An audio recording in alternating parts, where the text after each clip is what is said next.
વાવ પેટા ચૂંટણીના પ્રચાર પડઘમ આજે શાંત થવાના છે, પરંતુ પ્રચાર પડઘમ શાંત થાય તેની પૂર્વ રાત્રિના વિધાનસભાના અધ્યક્ષ અને થરાદના ધારાસભ્ય તેમજ બનાસ ડેરીના ચેરમેન શંકરભાઈ ચૌધરીએ ખુદ મોરચો સંભાળ્યો।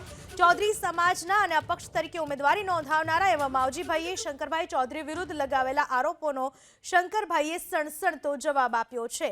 રૂપિયા લઈ ઉમેદવારી કરી ચૌધરી સમાજમાં ભાગલા પડાવતા હોવાનો શંકરભાઈએ માવજીભાઈ ઉપર પ્રહાર કર્યો છે।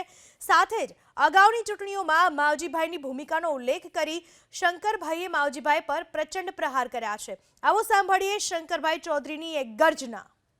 માવજીભાઈ માટે મેં પહેલા દિવસ સુધી ક્યાંય નેગેટિવ બોલવાનું નહોતું વિચાર્યું, પણ ગઈકાલે વાત કરી ત્યારે મારે કહેવું છે કે માવજીભાઈ, તમે એક વખત ચૂંટણી લડ્યા એવું નથી, તમે 7 વખત ચૂંટણી લડ્યા છો, એક જ વખત જીત્યા છો, પણ 6 વખત બીજાને હરાવવા માટે કરી ચૂંટણી લડ્યા છો।